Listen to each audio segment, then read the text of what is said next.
Nach dem tödlichen Messerangriff durch einen Afghanen auf einen Polizisten vergangene Woche in Mannheim hat es erneut einen Angriff durch einen Mann aus Afghanistan gegeben, diesmal in Frankfurt am Main.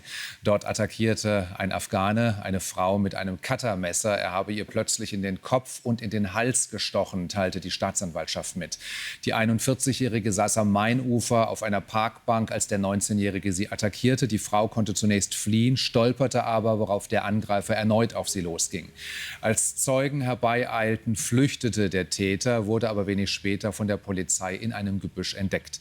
Die Behörden ermitteln wegen versuchten Mordes. Darüber wollen wir sprechen. Bei mir im Studio ist der CDU-Politiker Philipp Amthor. Er ist Mitglied im Innenausschuss. Schön, dass Sie heute da sind. Hallo. Sehr gerne. Hallo. Ja, man hat den Eindruck, die Messerattacken in Deutschland, die häufen sich. Zuletzt in Mannheim, Saarbrücken, jetzt Frankfurt am Main. Der Kanzler will deswegen jetzt die meist ausländischen Straftäter auch abschieben, zügig abschieben, wie er sagt. Haben Sie die Hoffnung, dass das auch tatsächlich passiert?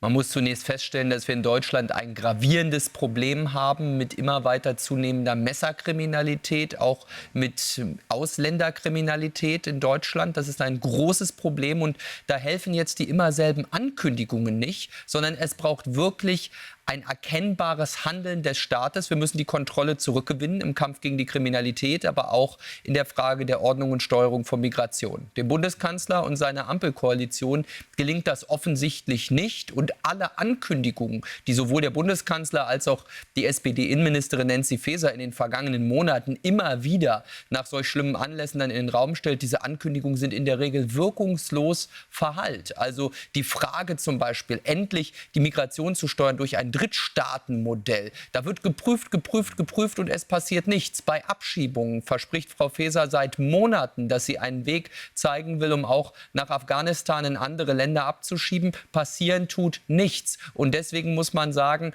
diese Sicherheitspolitik, diese falsche Kriminalitätspolitik der Ampel, sie führt dazu, dass Tätern nicht repressiv genug begegnet wird. Und das ist auch Wasser auf die Mühlen von Populisten in Deutschland. In der Tat. Jetzt müssen wir aber noch mal auf den Fall in Mannheim vielleicht schauen. Der Afghane dort, der ist ja schon 2014 nach Deutschland eingereist. Er ist mittlerweile mit einer Frau mit deutschem Pass verheiratet. Er hat zudem 2 in Deutschland geborene Kinder. Die haben demnach auch einen deutschen Pass, sind minderjährig.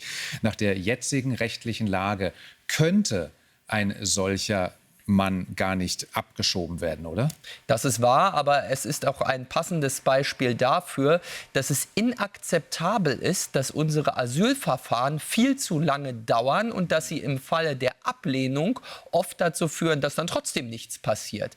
Wir müssen Möglichkeiten und Wege finden, dass abgelehnte Asylbewerber dann auch tatsächlich abgeschoben werden. Nach unserer Überzeugung, nach der Überzeugung der übergroßen Mehrheit auch der Innenminister in Deutschland, auch nach Afghanistan. Das ist dringend notwendig. Und die Ampel, sie redet davon, man könne dort ja nicht mit der afghanischen Regierung, wenn man das so nennen darf, mit Afghanistan reden, mit den Taliban, andere mehr. Aber andererseits gibt es dort technische Kontakte, in denen zuletzt über 400 Millionen Entwicklungshilfe nach Afghanistan abgewickelt wurden. Und ich finde, wer 400 Millionen Entwicklungshilfe nach Afghanistan transferieren kann, der kann ja wohl dann auch kriminelle afghanische Staatsbürger in dieses Land zurückschieben. Das ist jedenfalls ein notwendiges Versprechen, das ein funktionierender und wehrhafter Rechtsstaat in Deutschland geben muss. Aber die Ampel besteht aus 3 Parteien. Das wollen ja vor allen Dingen die Grünen nicht, nach allem, was man eben hört. Da werden oftmals eben fadenscheinige Gründe vorgeschoben. Man könne mit den Taliban nicht verhandeln. Ich habe mir jetzt mal noch mal die Landkarte angeguckt. Und das sind ja auch Nachbarländer. Pakistan, Usbekistan, Turkmenistan. Warum schließt man mit diesen Ländern denn dann nicht Abkommen und schiebt die Leute denn dann über die Landgrenze einfach nach Afghanistan ab? Da muss man mit den Taliban doch gar nicht sprechen. Ja, also erstens mit dem Argument, dass Entwicklungshilfe ja nach Afghanistan gezahlt wird, muss man auch mit dem Land selbst reden können. Das ist aus meiner Sicht eine wichtige Überzeugung. Aber es braucht insgesamt Klarheit, dass wir mit Drittstaaten in der gesamten Region dort Verhandlungen und Vereinbarungen treffen müssen. Denn es kann doch nicht sein, dass wir alle Probleme der ganzen Welt in den Grenzen der Bundesrepublik Deutschland lösen. Es gibt im Völkerrecht ein Prinzip der Staatsbürgerverantwortlichkeit. Das heißt, diejenigen, die kriminelle Staatsbürger haben, die sind für die auch verantwortlich. Und ich finde diese ganzen Argumente, die Sicherheit in Afghanistan und anderes mehr, ja, das ist beachtlich. Wir sehen aber an solch schlimmen Fällen wie in Mannheim und in Frankfurt, jetzt geht es doch hier nicht nur um die Sicherheit in Afghanistan, Afghanistan, es geht um die Sicherheit in Deutschland und die ist gefährdet, wenn diese linke Koalition aus ideologischen Gründen in der Kriminalitätspolitik nicht vorankommt. Sagt der CDU-Innenpolitiker Philipp Amthor. Vielen Dank für das Gespräch. Vielen Dank.